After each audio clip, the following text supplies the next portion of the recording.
Thank you. And just to confirm, Jordan, you can see my screen. Yes, we can. Okay. Good afternoon, everyone. Sorry here for the little. Hopefully you're not even noticing anything is wrong, but I was having a panic about 5 minutes ago. All my Zoom buttons, Zoom didn't update, and all my buttons disappeared. So, if you ever had that happen to you, it's just one of those days. We'll call it a Wednesday hump day kind of phenomenon. So, good afternoon. Thanks everybody for taking the time to learn about interviewing and hiring with your business. This is one of 6 topics in HR Full Circle's Leadership with Confidence series. So you're kind of getting some good stuff here. That's part of a bigger program. I'm delighted to share it with you. If we haven't met before, I know I've done several webinars through SBDC and Champaign Economic Development Council. But if we haven't met before, Kelly Gust, I'm the owner, founder. I change my title every day, but HR Full Circle is my business. I've been in business for about 5 years for myself, and 20 years prior to that in the assessment and selection space. So employee assessment and selection. So some of this stuff is some of my favorite topics to talk about with small business owners. So I'd love to hear more about your business. If you feel like sharing, you're welcome to give your business a plug in the chat. I love hearing what businesses you're all joining in from. So we're going to jump in today and talk about interviewing and hiring. Interviewing is one of the most important things as a business owner that you can do, hiring the right people for your business. This question always I get a chuckle out of, how much time did you spend interviewing your spouse or significant other? This could be current spouse or significant other, maybe in the past, if there's no one in your life that fits that definition right now. I can say for myself, I've been married for about 17 years, and that man is still interviewing for his job every single day. So it is something that we do spend a lot of time on, of course. And as a business owner, we're going to spend 2,000 hours, at least 2,000 hours for a full-time employee, asterisk, asterisk. If you're going to spend 2,000 hours with a full-time employee, coworker every year, so take some time and choose those people wisely. You may work with some of these folks. I've got a client right now. We're doing a manager training as part of this Leadership with Confidence series. And one of those employees says, I've worked here 28 years. So we're going to spend a lot of time together. So it is important that you take the time as a business owner to select and hire people for your business. It is one of those HR tasks. I get it. You probably have other stuff to do. If you were in our small business essentials series last month, a couple weeks ago, I know you heard me talk about, hey, go use your big brain on your big business problems. Don't have all your HR stuff taking up all your time. So this kind of fits in that. We're going to spend a little bit more time today figuring out how to make smart interviewing and hiring decisions. I always say when you take the time to hire someone, you want to make the right choice and have someone who's going to stick around, someone who is the right fit for the job, someone who you're going to onboard and who's going to be successful in your business. So I want to help you do that well. I can't promise you'll only ever have to do it one time when you hire someone because almost nothing is forever these days. But I want you to make smart hiring decisions and bring in the right people. Jordan already kind of touched on that. I'm not going to go into all the features here. You're already muted, your video's off, all that good stuff. But do use the chat feature and the raise hand or emojis feature if you would like. And we'll try to keep an eye on those things. So as part of my goals and objectives for my leadership development series here, we always want you to hiring decisions are a big part of building and preserving and improving your organization's culture. If you've ever worked with someone who is toxic, who doesn't stick around, or who brings in the wrong features and traits and values and behaviors into your culture, you know how detrimental that could be. We want you to hire the right people that you can work hard with and have fun with, hit your business targets consistently. And, at the end of the day, if you can work with good people who are a strong add to your team, your business performs better, you go home at the end of the day having had a good day at work. And that impacts your evening and the evening of everyone you share your life with. If you go home and you have a difficult coworker, you made a mishire, they're making mistakes, they're upsetting your customers, you go home and probably a lot of your coworkers go home and they've had a bad day at work. And that impacts their life and their evening and everyone that they share their life with. So, so better work, better world is my mission in my business. I want to help you hire the right people, have a great day at work, let your business thrive. So, let's move on here. We look at hiring and onboarding here. Most openings start, you have a vacancy. We'll start with kind of the purple circle there in the bottom right. You have a vacancy. Smaller, bigger companies, I'll say, let me flip that. Bigger companies might have to request or go through some sort of justification or approval process to get that position filled. Once you have approval to hire, and maybe many of you, if you own a business, you are the approver, maybe the buck stops with you. But then you have to go through and kind of find these people. Am I going to post? Am I going to advertise? Am I going to call a staffing agency? How am I going to find these people for this position?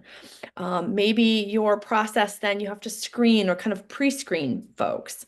There used to be this kind of awkward conversation, if you've seen this commercial, and I think it's an Indeed commercial, where it's the interviewer and the candidate saying, so what's the salary for this position? And the interviewer says, it's competitive. And they go, is it competitive or is it competitive? And she goes, oh, it's competitive. So we used to have to go through this little song and dance screening process to figure out, like, what does this person want to make? And does that match up with my salary? So anyway, pre-screening can be a step in many of your hiring efforts. Then you move to some sort of interview step. Maybe that's a second step. Maybe it's a third or fourth step. There's an offer step process. And then there's a new hire onboarding. In our next webinar that Jordan will share the date with us before we wrap up today, we will talk about new hire onboarding next. So we're going to go through everything today from kind of the vacancy step through the offer. Some of these steps may apply to you, some of them may not. And then next time, in our next session, we'll talk about new hire onboarding. All right, so four major pieces I'm going to spend some time on here today. Preparing to hire will be the first one I'm going to talk about. Oops, my mouse issue here, sorry about that. Preparing to hire is going to be the first thing we're going to talk about. We'll go into then hospitality is what I'm going to call that, and candidate experience. How can you show candidates a smooth and seamless experience in your hiring process? How can you treat them well? We'll spend some time on the interview itself, and then we'll spend a little bit of time on job offer and follow-up. And again, next session, which I think is kicked out all the way to March, we will talk about new hire onboarding. And Jordan, if there are any questions along the way, feel free to stop me. I can't quite see the chats popping up if there are any. So I'll carry on unless you stop me, but feel free to jump in. I'd be curious here, how many of you on the call today, how many of you have conducted interviews? And if so, boy, computer issues galore here, I apologize. How many interviews have you conducted? I would be curious to hear your thoughts on that, as well as what's difficult about interviewing. So I'll take a second there and just let you chat your answers in there if you feel comfortable doing so. And Jordan, again, I apologize. I don't know what's going on with Zoom here today, but I cannot see any of those chats as they're coming in. So You're good. We don't I'm going to have rely on you to fine. fill in the blanks here. No problem. Thank you.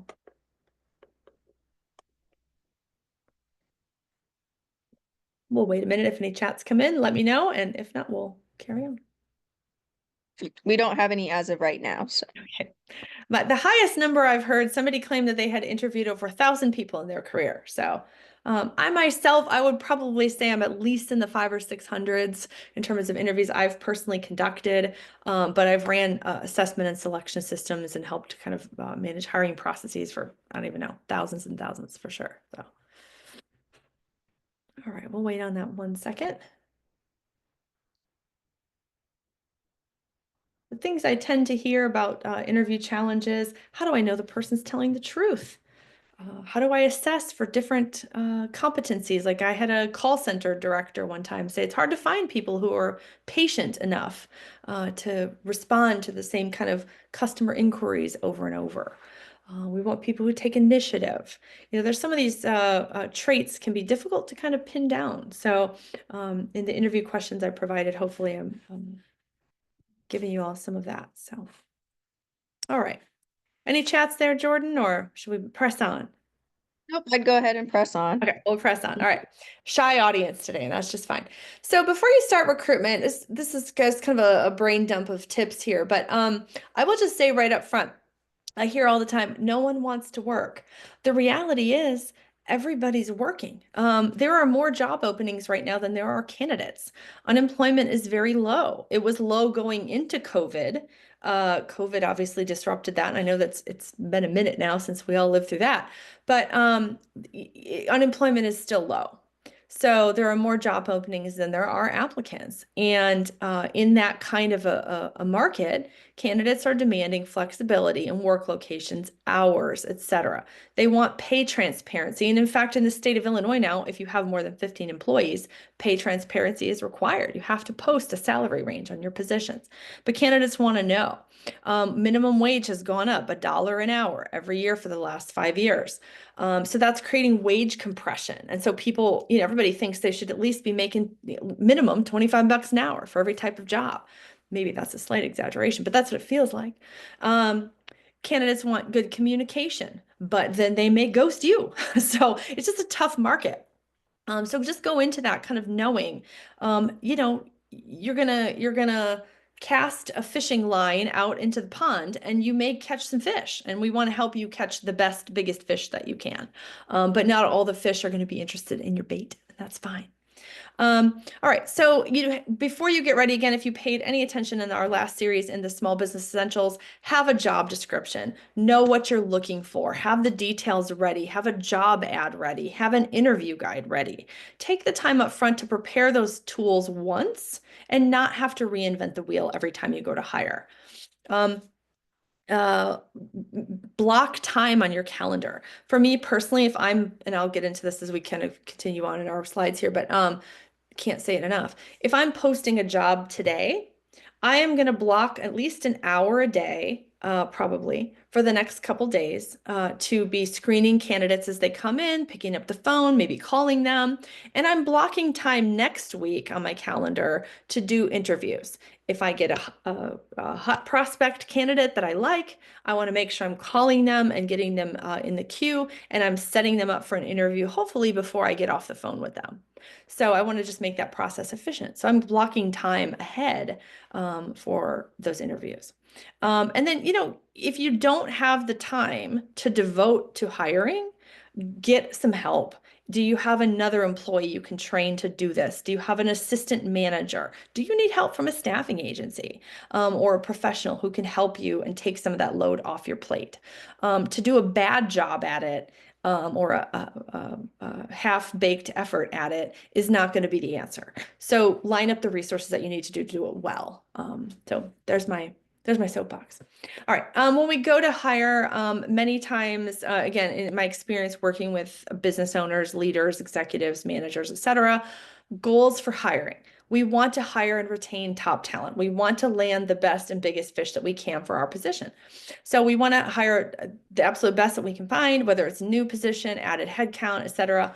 We want people that are going to fit into our culture and reinforce the best elements of our culture, add to our culture, be a value add, and not a toxic energy suck. We don't want to hire those people if we can avoid it. We want to stay out of trouble. We want to comply with federal and state employment laws. We'll talk a little bit about some of those here today. Any other goals for hiring, of course, raise your hand. I'd be glad to add those to the list. Okay, so let's jump in. We're going to talk about 4 kind of buckets here today. How do you prepare to hire, hospitality and candidate experience, the interview itself, job offer, and follow-up. So let's jump in. All right. First of all, preparing to hire. The point where I got a text this morning, I kid you not, somebody said, I'm looking to hire an HR manager, salary 70,000. And I said, do you have a job description? What are you looking for? Not all HR positions are the same. Is this a recruiter? Is this a benefits manager? Is this employee relations? What is it? And he goes, I don't know. I haven't really thought about that yet. I just know what my budget is. He's like, okay, you're not ready to hire. I can't sell something that doesn't have a description with it. So job description is essential. Know what you're looking for. Is this a position that can work remotely or not? Is there an approval process you have to go through? What are you going to pay? Where are you going to advertise? Where are you going to source? So get all your ducks a row in ahead of time. This is like a go slow to go fast kind of thing. If you get all these pieces buttoned up and organized, by the time you post, you get candidates, you get interviews, et cetera, you'll be able to zoom through the rest of those steps. You'll know who is meeting your qualifications because you have written them down and you have interview questions to assess them. But if you're bumping your elbows, kind of making it up as you go along, and I've seen managers, unfortunately, we post the job, we get 10 candidates, we interview 10 candidates, we think, we should have been asking different questions. We go back to the drawing board. Like that's when it gets painful. So have all your ducks in a row up front and the rest of the steps will go very quickly. So a solid job description, why is the job description important? What ties back to the job description? A well-written job description is the foundation of how you're going to interview, how you're going to hire, what you're going to pay, how you're going to manage performance, how you'll hold someone accountable. Do they need corrective action or HR kind of dirty word, discipline? Are you going to promote them? It's the foundation of everything you want to do with this person. So taking the time to have a well-written job description, again, is going to help all the other steps go faster. From there, I'll ask another question here. I'm walking down the cereal aisle with my boys. They're age 12 and 14. The Chiefs are in the Super Bowl coming up, as we all know, this weekend. Do you think my kids are looking at the nutritional information on the cereal aisle, or are they looking at the picture of the Kelsey brothers and these three delicious sugar-loaded cereals on the front of the box? Of course, they're picking out their cereal based on what's on the cover. Is it Tony the Tiger? Is it the Kelsey brothers? Is it LeBron and Bronny on the Wheaties box? Like, who is it? They don't care about the nutritional information. And unfortunately, a lot of times when business owners, managers, companies, et cetera, go to post a job, we are posting the very boring bullets of the job description. That's basically like advertising on putting the nutritional information on the front of the cereal box. Nobody wants to see that. Nobody cares. Um, when you go to post a position, take the time to write a well thought out and catchy, compelling sales pitch of a job advertisement. You don't have to post the boring bullets of your job description. You need it because you need to know all those other kind of how you're going to pay it, how you're going to hold people accountable, et cetera. But that doesn't need to be your sales pitch, right? That would be like in a sales capacity, like you're trying to win new customers and clients by showing them your contract, or you're trying to lure customers into your restaurant by showing them the details of the recipe. No, people want to see the pictures of the pretty food. So hopefully one of those examples resonates with your business. But so don't post the boring bullets of your job description. You need to have a job description, but take a second step and maybe spend 20 minutes and just say, hey, you would want to work at I'm on the board of a Habitat for Humanity organization. Habitat for Humanity helps to build houses for all people in need. We have a culture that is built on trust and transparency and community service, right? People want to hear that kind of stuff. They want to hear your values, your brand, what it's like to work there. And then, oh, by the way, we're hiring a finance manager who's going to do these three things. So take the time and write a little bit of a sales pitch. You don't have to post your actual kind of more boring bullets of your job description. All right. I'm a Packers fan, by the way, so my team is not in the Super Bowl. So all those Kelsey boys, good luck. All right. So from there, once you have your compelling sort of front of the cereal box job advertisement, it doesn't have to be fancy, 2 or 3 sentences, couple paragraphs, you're good. But post something more compelling than just the boring bullets of the job description. Once you have that down, then some places where you can find good candidates, referrals. I know lots of small business owners that I work with who, as they're shopping around town, wherever they live in, I'm in Springfield here currently, they keep their business cards. When they see great customer service at Lowe's or Target or wherever they're shopping, they say, hey, I own a business. I'd be interested in talking to you. Here's my card. Thanks for the great service today. So those kind of referrals are really great. If you have a large organization, you may need to post your jobs internally. That is required in the Pay Transparency Act if you have more than 15 employees. Your business website should have a nice careers page on it. Again, why would I want to work for you, right? What's it like to work there? Are there benefits? And are there jobs that I can apply to? Have that listed on your site. If you are in any business development groups or networking groups, be sharing there.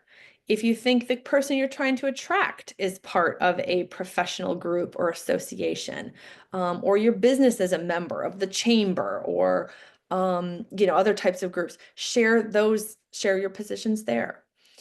Indeed or LinkedIn. I find Indeed is a nice kind of catch-all. LinkedIn works well for office jobs, professional jobs. You can be a professional truck driver, but truck drivers on LinkedIn. So office jobs, corporate jobs, I'll air quote those types of roles.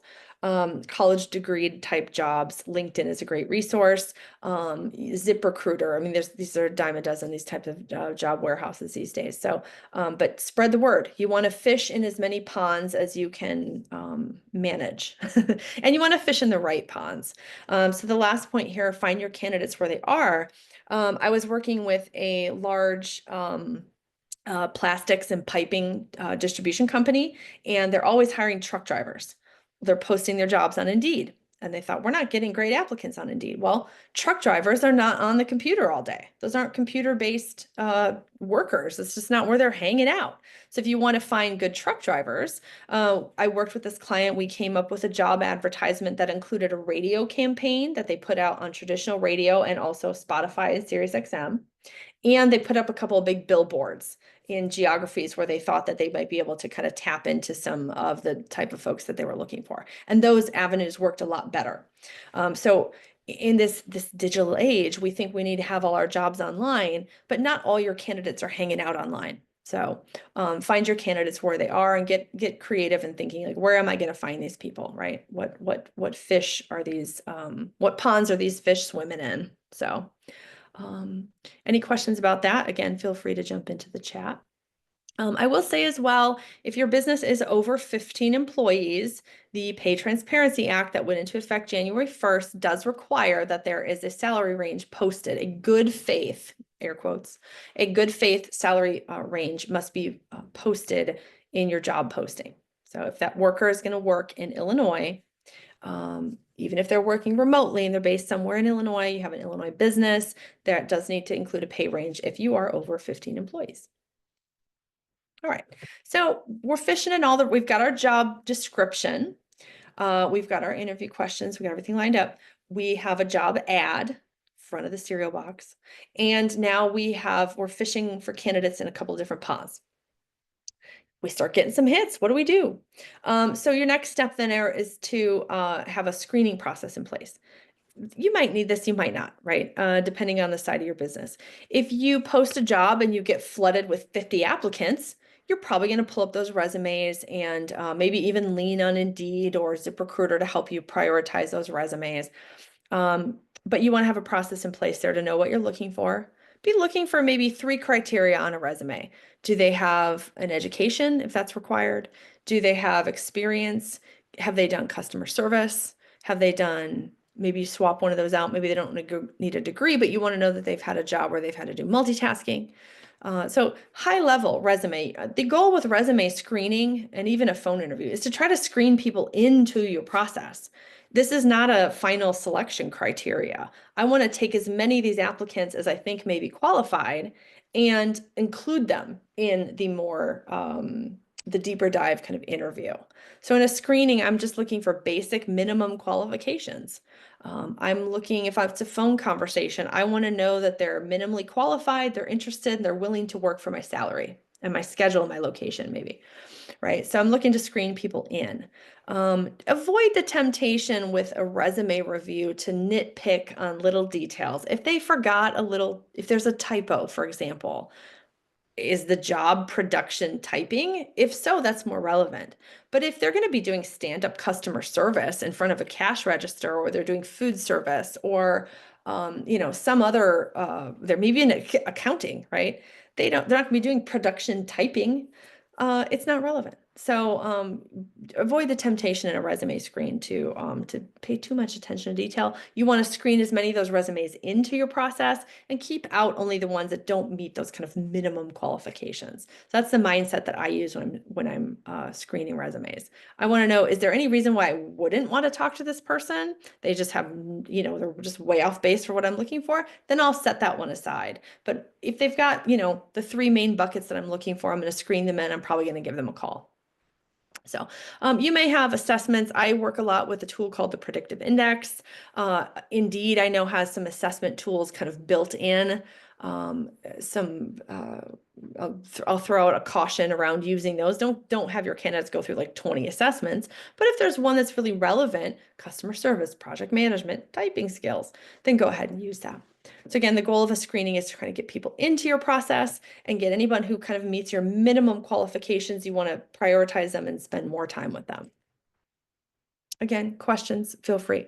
As you're going through and looking at qualifications in your pre-screening, just, hey, sometimes we have an ambitious agenda for who we're looking for. If I could find someone with a doctoral degree who was willing to work for $40,000 and had 10 years of experience and, worked with my ideal customer doing all my ideal things, because sometimes that magical creature is not going to exist. So just know what can you compromise with, right? So be open-minded. Sometimes your magical creature there just doesn't exist. So what is really required versus what might be nicer to have? What can be trained? Where are you willing to compromise?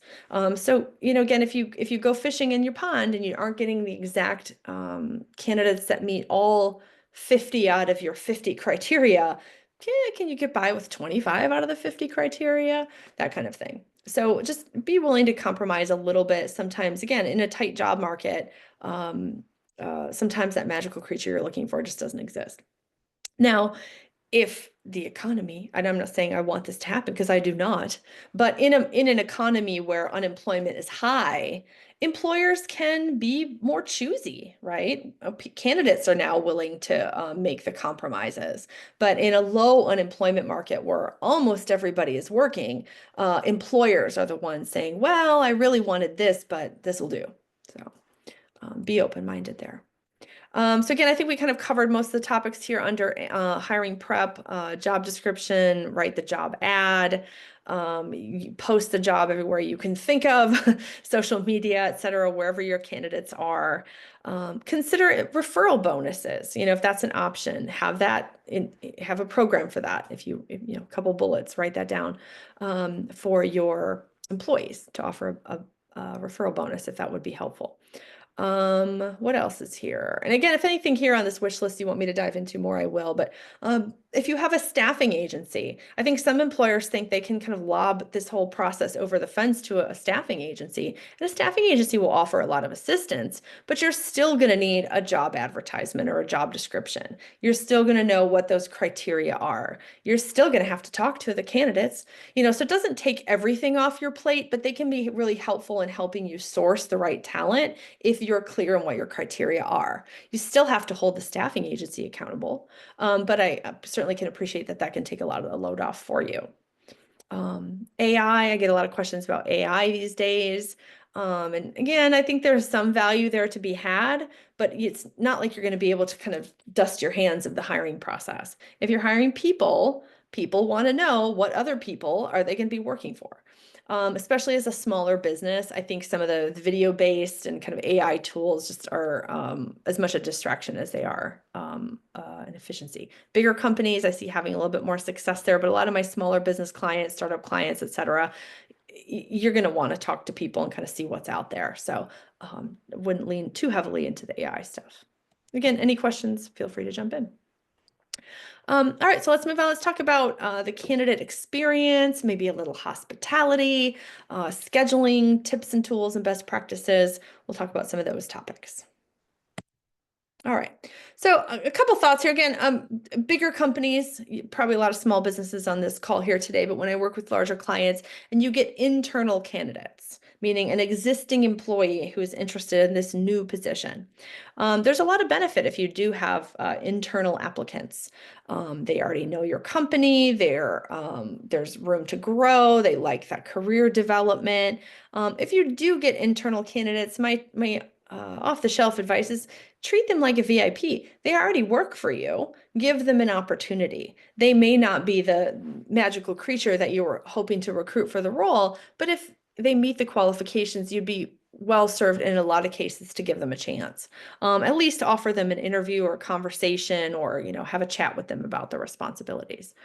Bringing candidates in from the outside, you do get more fresh perspectives, fresh ideas, but you're taking a chance that they just might not find their home in your organization. Scheduling can be a challenge. I'll talk about that here in a second. Phone interview, you want to have your sales pitch ready and just say, hey, thanks for taking the time. Let me tell you a little bit about my company. Let me ask you 2 or 3 questions that relate to what I'm looking for. And be able to just share realistically what it's like to work in your organization. Typical applicant flow, once you get your jobs posted to job boards and recruiting sources and things that we talked about in the last section, you're going to screen your applicants, have some kind of initial phone interview.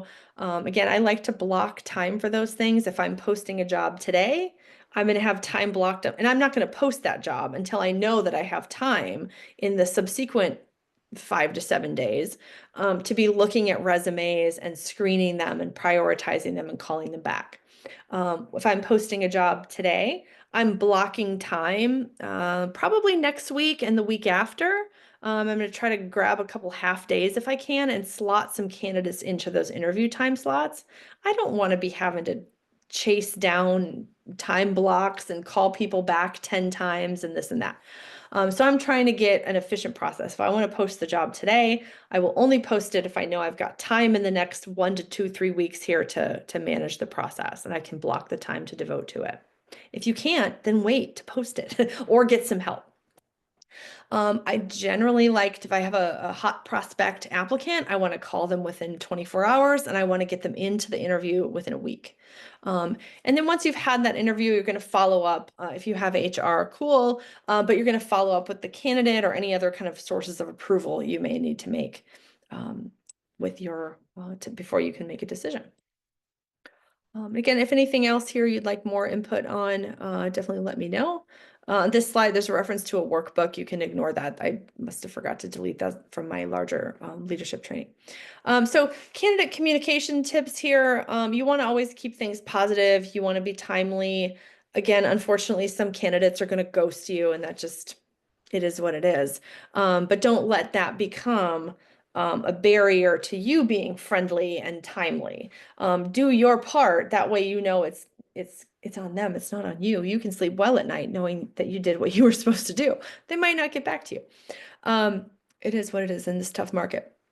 I really like self-scheduling apps, Calendly, things I'm a Microsoft person, I use bookings. So if I'm going to reach out to a candidate about a possible conversation, I'm going to put that booking link right in the text or the email, etc., and let them select the time that I've already blocked. So again, just saves a lot of back and forth. I like texting with candidates these days. I like calendar invites. Those things all just keep the process going. And a scheduling app like a Bookings or a Calendly, it will text, it will send a calendar invite, it will send reminders. So take some of that load off your plate and just, if you're going to use AI, use it for those kind of things. Use it to help you write an elevator pitch about your business so that when you're on the phone with a candidate, you sound excited about your business. And again, if you do have internal candidates, treat them like VIPs. You can ignore my workbook reference there. We'll move on. A couple tips about first impressions when you're talking to a candidate. I don't know how many managers I've seen forget to introduce themselves or their position. They just jump in and they start asking questions, kind of firing off questions. They forget to explain the big picture. Put the candidate at ease, be hospitable. If you're meeting with them in person, offer, I probably have this on the slide here, if not now in the next section, but offer a beverage, hey, you want a little glass of water? Do you want a coffee? Can I get you anything? That's helpful. You want to describe the interview process. How long am I going to be here talking to you as a candidate? Is this a 10-minute conversation? Is it a 3-hour conversation?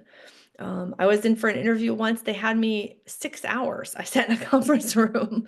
So people need to know who, what, where, when, why, how, as far as the interview. They want to know a lot of that. Provide a realistic preview. You want to just be honest about the job, honest and positive. Sometimes that's a hard balance to strike, but that's the vibe I'm going for when I'm talking to candidates. I want to be honest, but I also want to try to keep things positive. So. If you have other stakeholders that you want to bring into your interview conversation, whether it's a coworker, your co-founder of your business, a peer, another employee. Any of those folks are good that will have good perspectives on your hiring process. By all means, include them. Like I always like to think, who's gonna thumbs down this position if I make a hiring decision that they don't like. I want that person by my side in the interview, helping me to make the decision. So. And if you do get a good candidate, then yeah, spend a little bit more time. Really sell it, show them around, let them see the work, tell them more detail, answer their questions, etc. If you're getting a not great impression from the candidate, you don't have to do that for everybody. So, okay. Again, any questions, feel free to raise your hand, jump in the chat, and Jordan will let me know.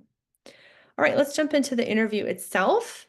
What do you ask, right? How do I assess for problem solving? How do I assess for initiative? What kind of questions should I ask? Should I ask tricky questions? So let's get into that. And are there some things I can't ask? Let's go into that. While some mapped out process is helpful, job description, job ad, screening and interview questions, like have that stuff handy, but you have a little bit of flexibility unless you're a state agency. There's the standard process there, or a union. A lot of times there are standard processes. All the rest of us have some flexibility. So again, when I'm reviewing resumes, my mindset is to avoid reading too much in.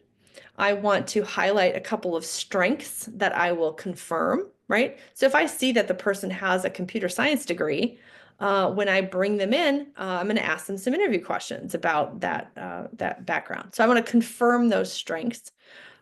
If I see, let's say my job requires customer service and I can see that they've worked at a restaurant, it's tempting to assume that they have customer service. In my interview, I'm going to confirm that by asking them some questions.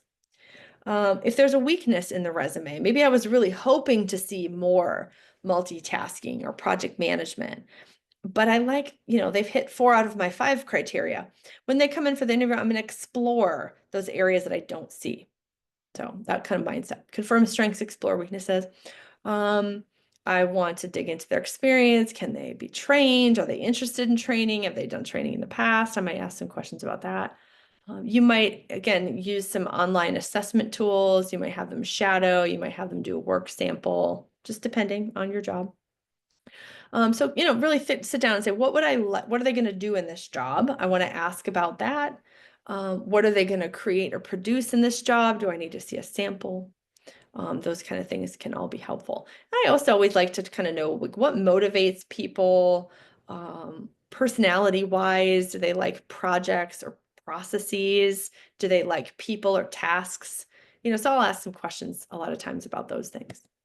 And again, I'm happy to elaborate here if you want more information on anything I'm saying. Different types of questions. A close-ended question. Do you consider yourself a problem solver? This type of question is very short and sweet, and you can cram a lot of these into an hour-long interview. The problem, of course, is one, they're easily faked. If you're asking me about problem solving, obviously the correct answer is yes. And as a candidate, it's very easy for me to say, oh yeah, I'm great at problem solving, right? It's easy to fake it. It's easy to even straight up lie if that was my intent. So closed-ended questions, you can get a lot of them in, but I almost always am going to follow up with something more open-ended. Tell me more about that problem solving. Can you give me an example?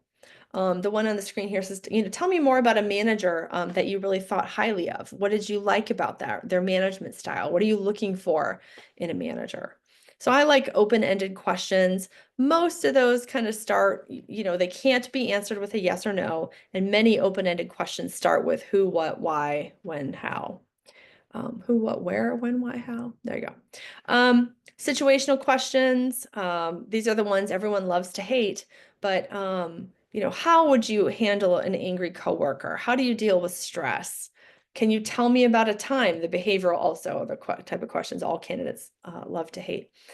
Tell me about a time when you showed initiative at work. Can you give me an example of a time you went above and beyond? How did you come up with that? Why did you make that decision? How did it turn out? So if you ever heard of the situation, task, action, result model or the STAR model, behavioral questions can tap into that. So you get more detail, more clarity in those behavioral questions. And if your organization requires any type of notes or forms to fill out, definitely do that. If you have a written interview guide yourself that you've come up with, even if it's in, OneNote or Google Forms or whatever, be thoughtful what you write in those tools. Don't make comments about attire or hairstyles or anything that would be conceived as, gender or related to any kind of protected class or protected status.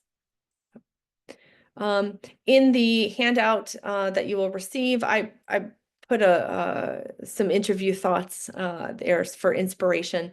Those are not necessarily questions that are going to fit every role that you're hiring for, but it might get you thinking about the types of things that I might ask that tap into some common competencies. So, okay.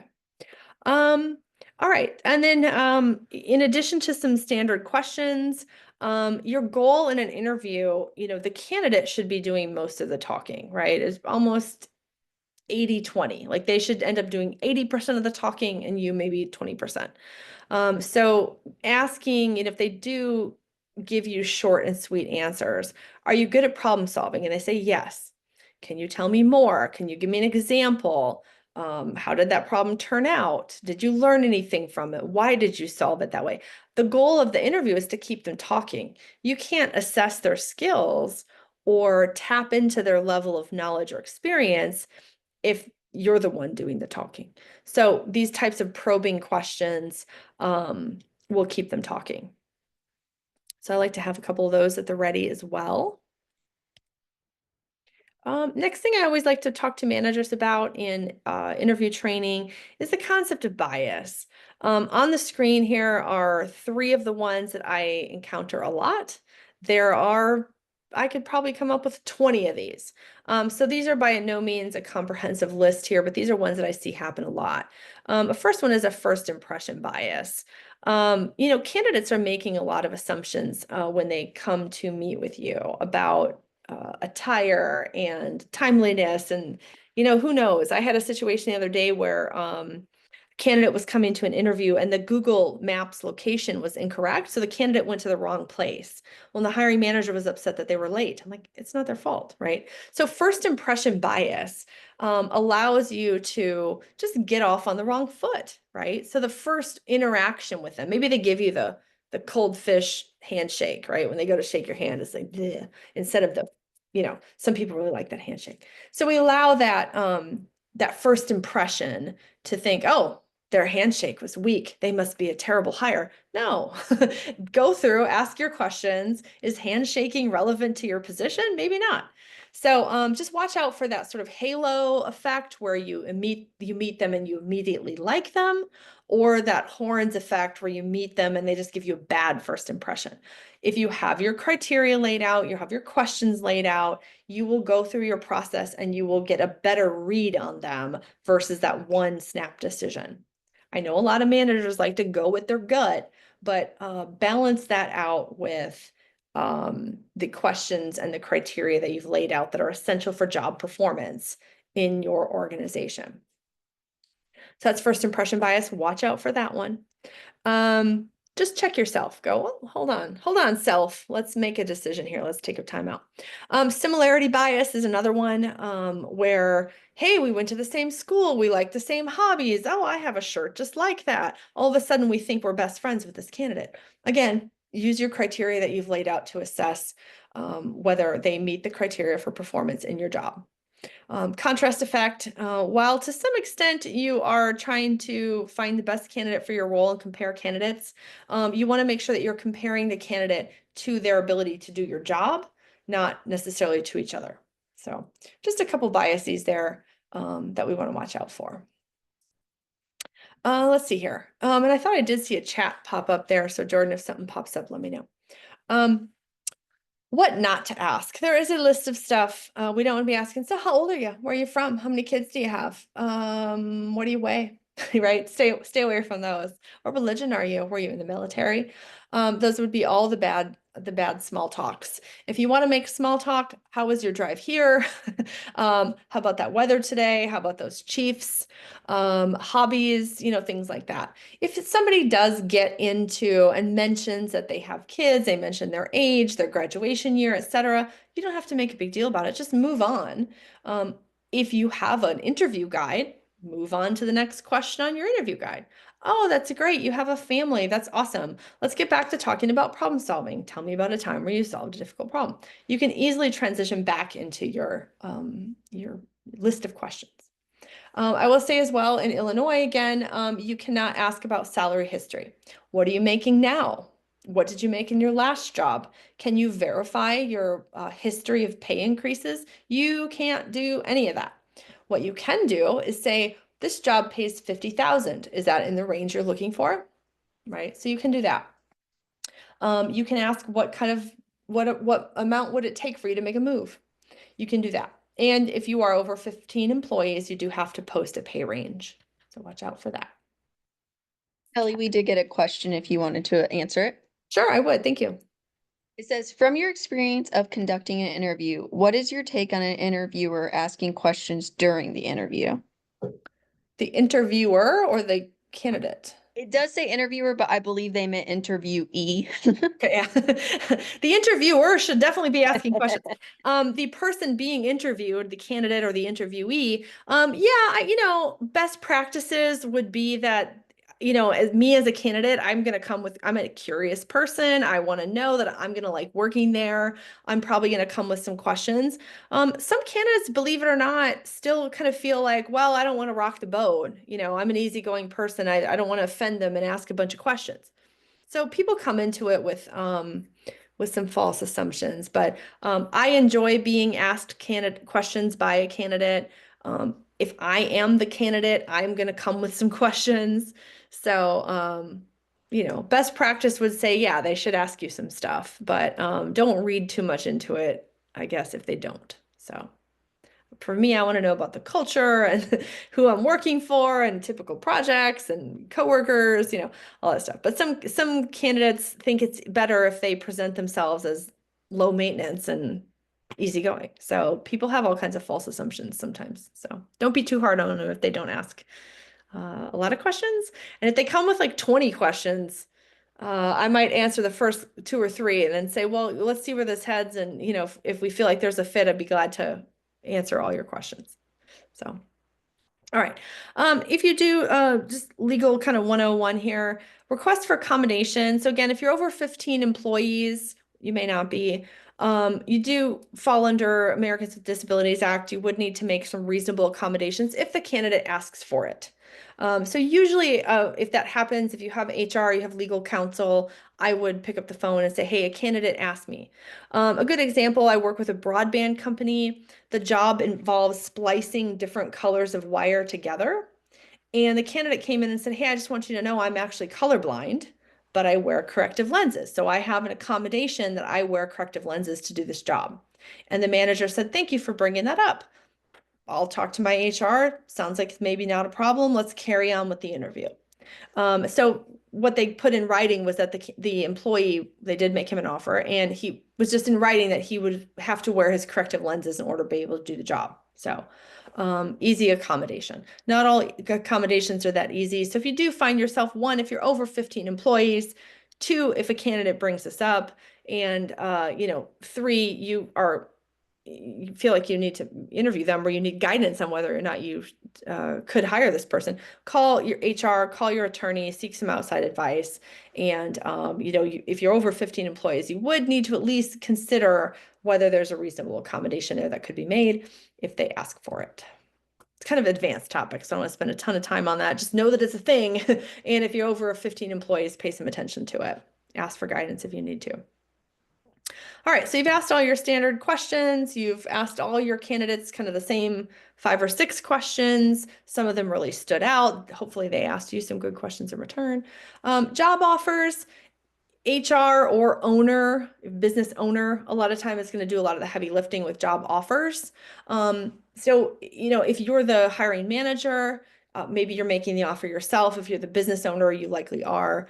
And then, reach out, even if you're not the direct supervisor making the job offer, but the person's been working for you, reach out, after they've accepted. Hey, congrats. I'm really happy to have you on the team. Be calling, be texting them, stay in touch with them.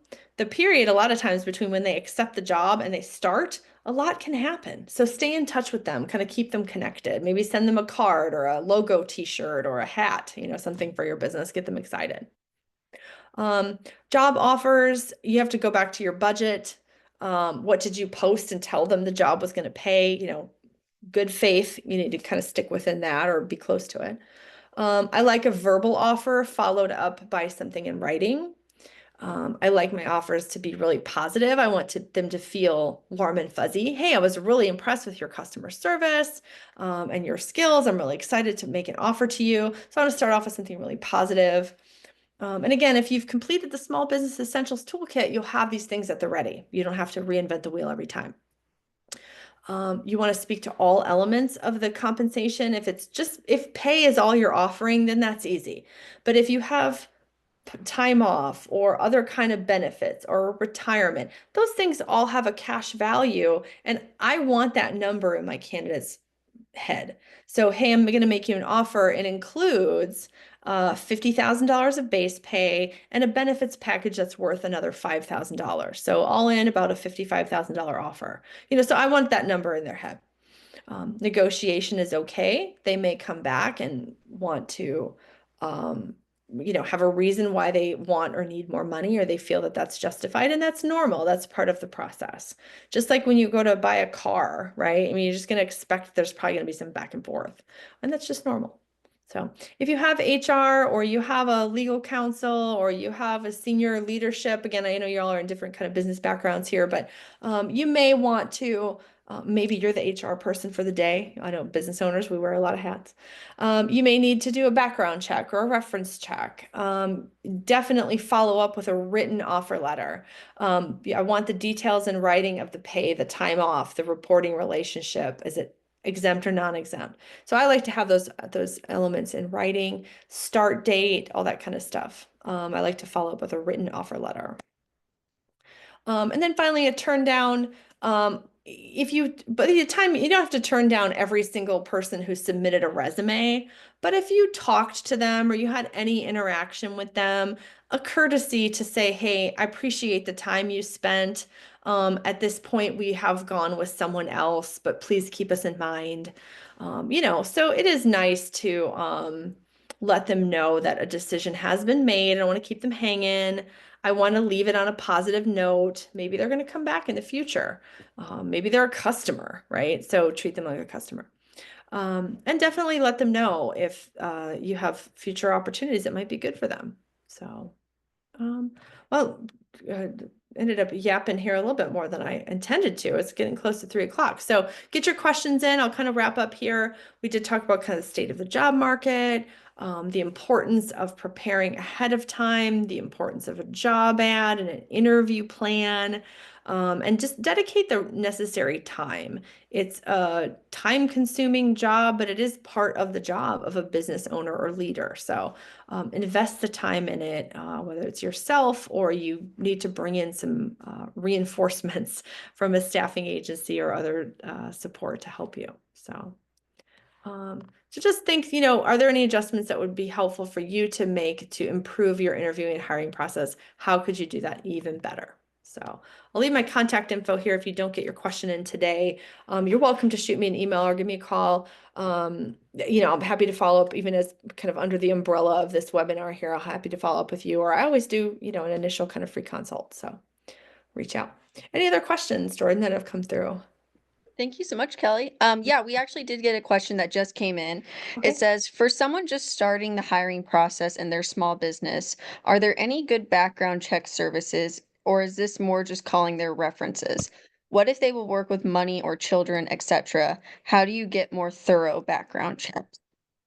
Yeah, there definitely are a lot of services out there. One of the ones that I use a lot now, first off, you have like a payroll provider. A lot of times your payroll provider will have something kind of built in or affiliated or references that they can give you. So start there. If you're on like a Paylocity or Paycor, I would start there. I like Good Hire. I had to Google here because I haven't used one of these in a while. I've like Been Verified is a good one. I do like Good Hire. Your background check does need to be justified. So, for example, you're not going to run a credit check on somebody who doesn't work with money. You're not going to necessarily run like a sex offender background check on somebody who maybe isn't going to work with women or children. It just has to be, I guess, I don't know if that's maybe a great example, but it does need to be job relevant and kind of justified by the duties. So in those cases, one, talk to your payroll provider. Two, I've had good results with Been Verified and Good Hire. So I hope that helps. It's not an endorsement. I don't get any commission or compensation. So those are just ones I've had experience with. They're certainly not the only ones out there. So Awesome. Thank good. you, Kelly. Yeah. I do want to reiterate because I know we had some people jump on after we had already started. You will get a follow-up to this webinar, so you'll get a link to the recording and then the handout that Kelly referenced as well. And like she said, if something comes up as you're reviewing the information and you have a question, please feel free to reach out to her. This last slide, I can make sure that I get her website and contact information out there as well for you guys. But we are right at 3 o'clock. We don't have any other questions coming in. I do Okay. want to plug once again, like Kelly said, we do have an event coming up in March with her as well. That will be the final one that we have scheduled as of now. We could be getting some additional ones later on in the year as well. And then I did drop it in the chat, but if you were here as a part of the City of Champaign grant program, please shoot me an email so that we can get you the required documentation that you need. But otherwise, we'll go ahead and close out today's session. Thank you everyone for joining us, and thank you so much, Kelly, for presenting. Sure. Thank you. I hope to see a lot of you on March 25th. I think that's at 10 o'clock. We'll be talking about new hire onboarding. So the next kind of logical step in the series. So thanks everybody. And thanks Jordan for your coordination today. Much appreciated. Everybody have a great day. Thanks. Thanks you too.